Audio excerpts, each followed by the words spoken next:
Come ride the little train that is rolling down the tracks to the junction. Forget about your cares, it is time to relax at the junction. Lots of curves, you bet, and even more when you get to the junction. Petticoat Junction. There's a little hotel called the Shady Rest at the junction. Petticoat Junction. It is run by Kate. Come and be her guest at the junction. Petticoat Junction. And that's Uncle Joe. He's a moving kind of slow at the junction. Petticoat Junction.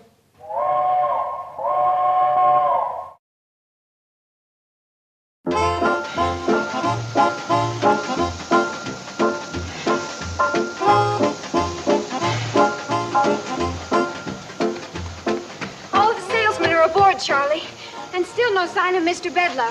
He's gonna be a mighty surprised railroad vice president when he wakes up and finds out his train's gone. Kate sure had a wonderful idea to sneak out of here while... Boyd, are you burning railroad ties again?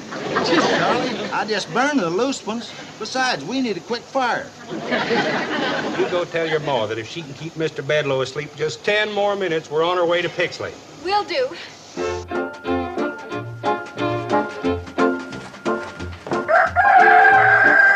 You wake up Mr. Bedlow.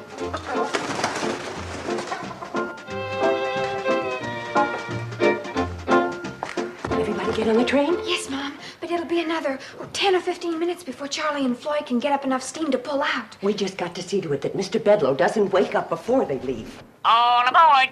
That crazy bird. Phoebe, please, you'll wake Mr. Bedlow. Run get her a piece of toast. Oh, and hide Uncle Joe's Indian. He found it again. Not yet. Is he still asleep? Yes, but Uncle Joe's fussing around. He can't find his bathrobe. Well, I loaned it to Mr. Bedlow. And you tell him that Mr. Bedlow is sleeping in the bridal suite and not to disturb him. Well, Mom. Oh, Billy Joe, you start getting things ready so the minute Mr. Bedlow wakes up, we can quick serve him breakfast in bed and keep him there. But Charlie and Floyd and those salesmen ate up all the eggs. Oh, no. Oh, Betty Joe, go out and gather up some eggs, dear. Bobby Joe, you keep an eye on the upstairs. Okay, Mom. And you start cooking up some ham, bacon, and sausage, and try not to burn it. Burn it! Burn it! You keep your big beak closed except for eating. What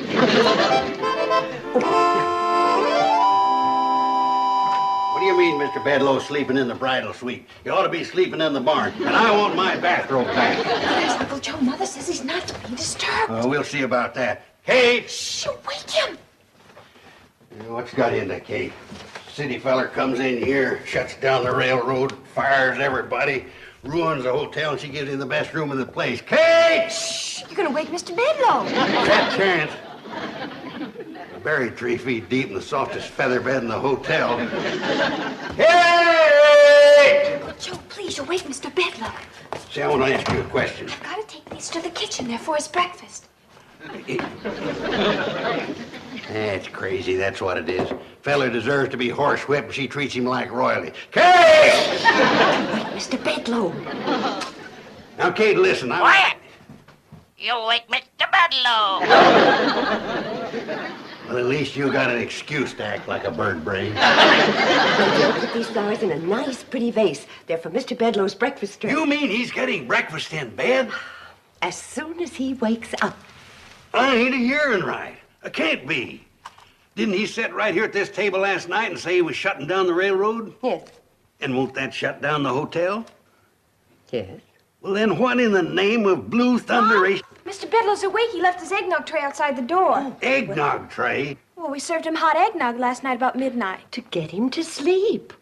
Now, you go help your sisters get Mr. Bedlow's breakfast up to him. I don't want him having to come down to eat. Oh, okay. Now, Uncle Joe, you sit down there and I'll explain all this. What is there to explain? Mean city feller comes out here and wrecks our lives, so naturally we give him the biggest, softest bed in the place. Eggnog at midnight, breakfast carried to him in the bridal suite like he was a groom, and then you... Kate, you didn't... What? You didn't marry that viper, did you? No. We're ready, Mom. Oh.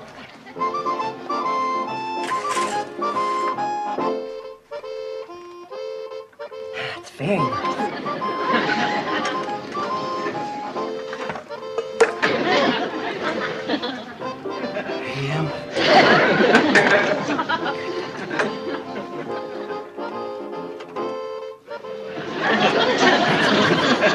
Remember, girls, pretty smiles and happy talk. Ain't you going up and move his jaws for him so he won't have to chew? Joe, I'm doing everything for a reason. Now sit down and I'll explain. I know it looks like I'm being awful soft-hearted. Soft-headed. Before Mr. Bedloe can give orders for shutting down the railroad, he's got to get to Pixley. The only way he can get to Pixley is on the train, and the train is here. Now, if we... It won't work, Kate. I see what you're driving at, but it won't work. You can't keep the train here. It's got to go into Pixley to take those salesmen that spent the night here. Well, Uncle Joe... Now, your second mistake was in thinking you could change Bedloe's mind by being nice to him. Feller like that, you gotta outsmart, outthink. Uncle Joe... I got it. We'll sneak everybody but him onto the train and send it on into Pixley before he comes down. Kate, you know, putting him in the softest bed in the quietest room and taking his breakfast up to him was one of the luckiest blunders you ever made. It's playing right into my scheme. Who's blowing that locomotive whistle? My guess would be Charlie. He's the engineer. He'll ruin all my plans.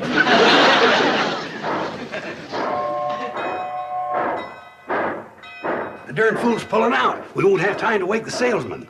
Well, they're on the train, Uncle Joe. How come? Well, I woke him up early. Kate, this is your morning for lucky blunders. Mom, it worked. We heard the train pull out. And now Mr. Bedloe can't go into Pixley. Your idea was brilliant, Mom. I knew it would work. Oh, well... wait a minute, girls. In all fairness, Uncle Joe had the same idea. That's true, girls. It's just that your mother got up first and beat me to it.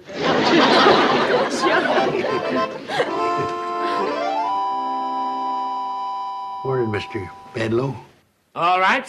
Whose idea was it to run off with my train and leave me stranded? Mr. Bedloe, gentlemen are not permitted in the dining room in their robes. I am no gentleman, and this is not my robe. Now, do I get an answer to my question? All right. We'll let the government settle it. Stealing trains happens to be a federal offense, and everybody connected with this conspiracy is in very serious trouble.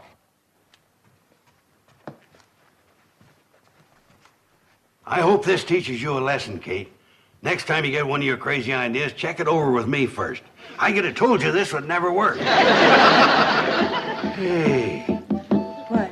Somebody's hid my Indian again.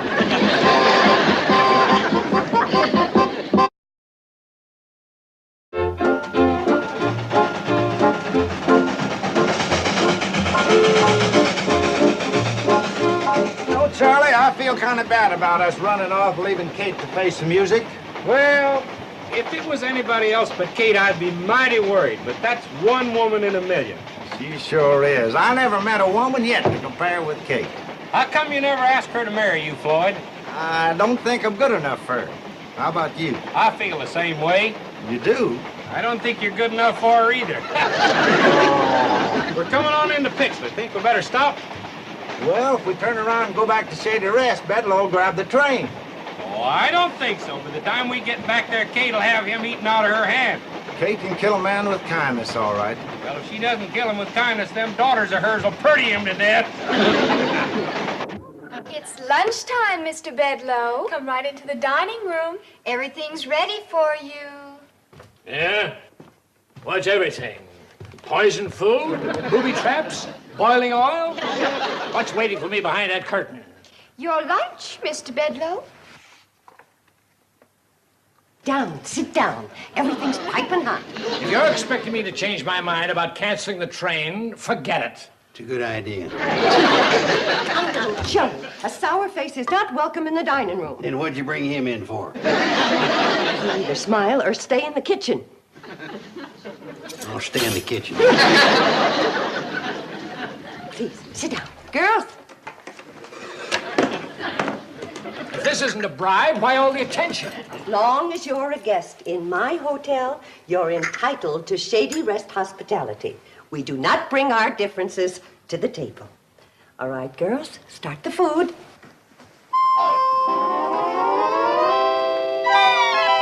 More coffee? More pie, Mr. Bedlow? More cake.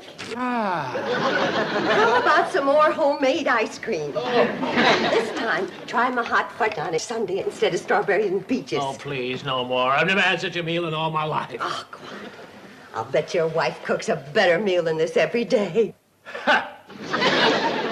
Some women don't care about cooking. They're meant to just sit around and look beautiful. Now, don't tell me your wife isn't beautiful. She'd have to be to catch a successful, good-looking man like you. Oh, yes, let's go into the lobby where you can relax and listen to the entertainment. Entertainment? Just a little singing to settle the food. Nothing like music after a meal. What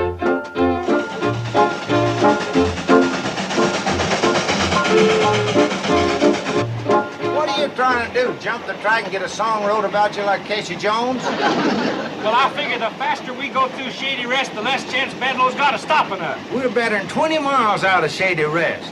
Look at it this way, Charlie. The longer we take getting there, the longer Kate and her girls is going to have to work on Bedlow. That's true. I bet they're really melting him down. Oh, I'd sure like to be in his shoes right now. Floating like a zephyr on the soft summer air. Very nice. Lovely voice. All my daughters sing. Girls, Mr. Bedlow being a railroad man, maybe he'd like to hear a railroad song. How about this one? There's a train that runs through this wide valley that is loved by one and all.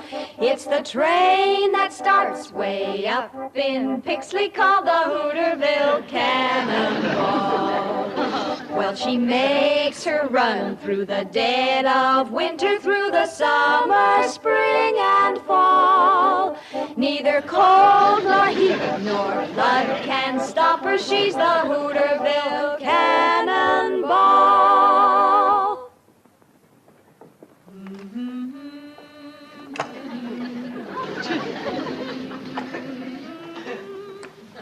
Yes, Mr. Bedlow. The folks in this valley depend on that train. It hauls the farmers' crops to market.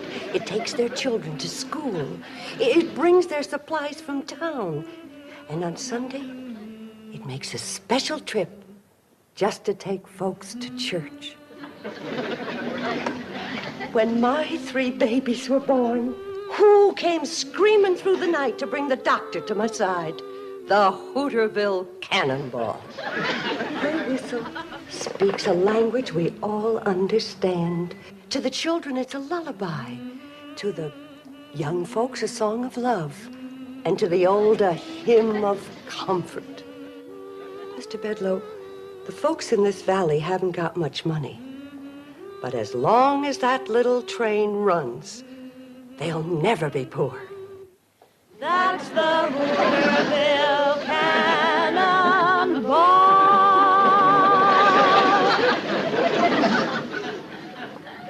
Mrs. Bradley, I came here in anger, and you repaid me with kindness. I gave you bad news, and you gave me warm and friendly hospitality. You and your lovely daughters have taken the time and the trouble to explain what the Hooterville Cannonball means to you and your neighbors. After all of that, could any man say, scrap that little train? Just one. Me. The minute it gets back from Pixley.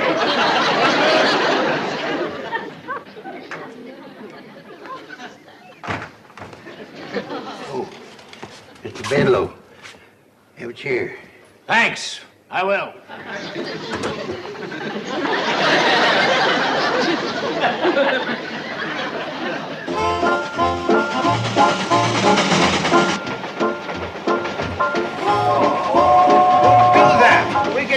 to Shady Rest and you'll tip off Bedloe we're coming. I think he knows it already, Floyd. Take a look. It's Bedloe. Right smack dab in the middle of the track. You think we ought to stop? Of course we're gonna stop, you smokehead. That's one of Kate's best chairs.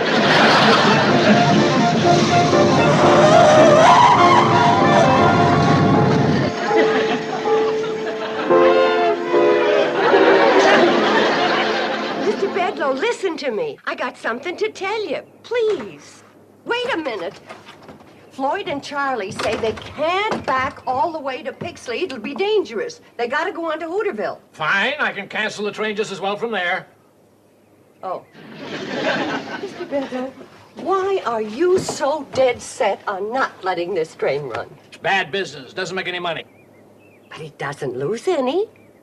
Floyd and Charlie are on pensions anyway, and they get their wood and water free. Mrs. Bradley, this train is the legal property of the C&FW Railroad, and we are legally responsible for everything that happens to it.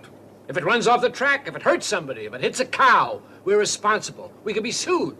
Well, Floyd and Charlie have hit lots of things. Nobody's ever sued. But they could.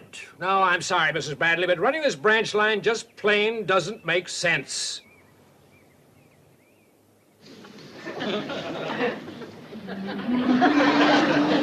Doesn't it make sense to help folks when they need it? Bring the doctor when you're sick.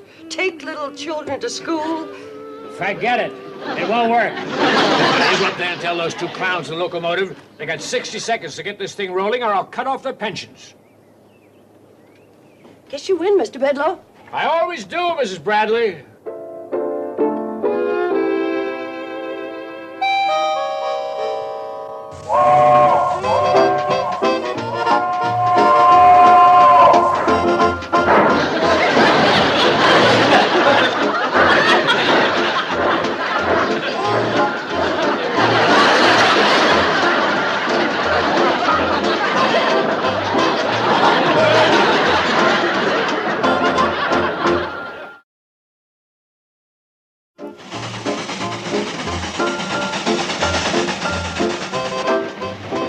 You know, Kate, this is the first time you ever rode up here. And the last.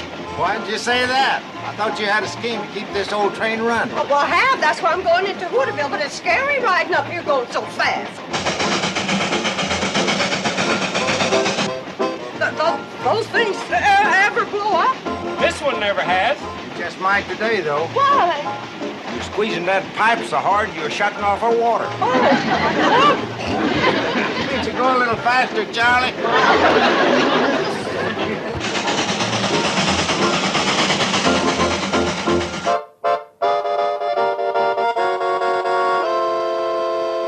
Hey, I suppose you think that was pretty smart, my sitting in that coach while the engine went to Hooterville.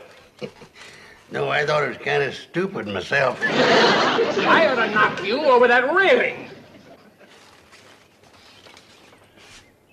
You shouldn't have said that, Bedloe. No? Why not? Because it scared me. Wait a second. Sit down. Okay. That stupid train the only way to get to Hooterville? No, There's another way. that's right. You mean somebody can take me? Yeah. I can take you. Now listen, old-timer. I didn't mean to yell at you. I know you're not in this with these other people. I can see you're an intelligent man. You can? Now, I'm willing to pay you. No, I didn't ask for any money. I know you didn't. I'm forcing it on you. Now, come on, let's get going.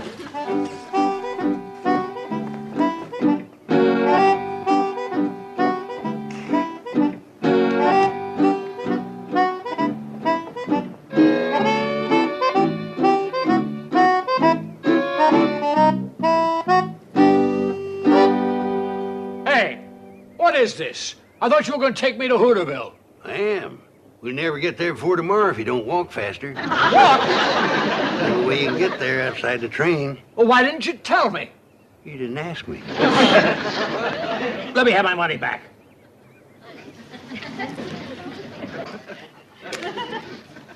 Indian giver.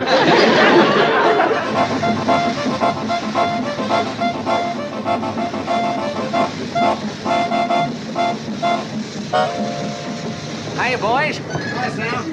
Kate. Oh, listen. Sam, I need your help. If we don't do something, Charlie and Floyd are going to lose their train. Well, I hate to tell you this, but they've already lost part of it. I don't mean that. Boys, you go on down and turn around and pick us up on the way back.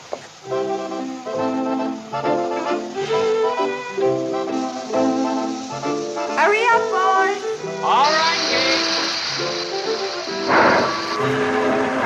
Sam, are you still a deputy sheriff? I never was a deputy sheriff. I was marshal at the 4th of July parade once. That's close enough. Come on. Well, what's this all about, Kate? Come on, I'll explain. Don't worry, girls. I'll handle Bedloe. You know, fighting the railroad's a man's job. Hey, everybody. Mr. Bedloe got away. He's on his way to Hooterville. What? No. He found that old hand car and got it on the track.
Is he hurt? No, he's just all pumped out.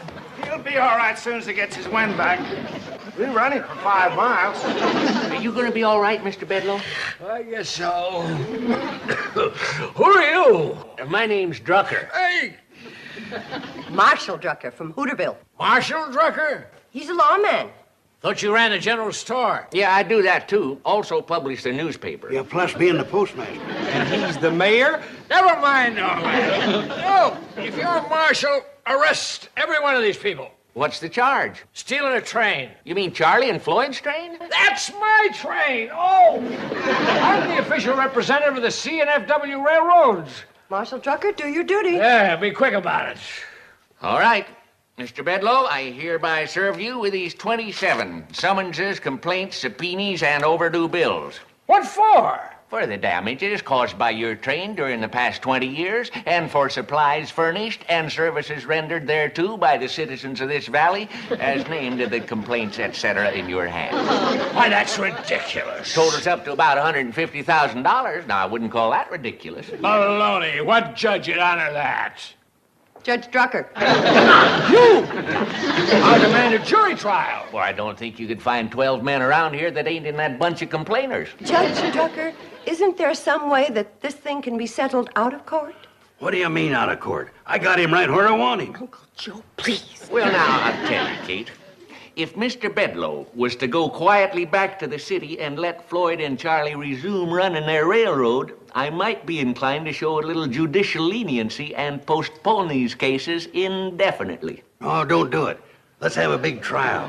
Lots of people. Be good for business. Well, Mr. Bedloe, what do you say? What can I say? You got me over a barrel. Well, come on, I'll back you into Hooterville. It won't be as fast as that hand car, but a heap less time.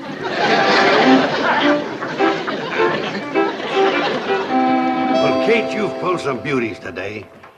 But letting him go was the biggest blunder of all. Oh, you think so? Well, he admitted himself we had him over a barrel. Well, I'm sorry. I don't blame you, Kate. But from now on, leave these things up to me. You know, fighting a railroad's a man's job. I'll remember, Uncle Joe.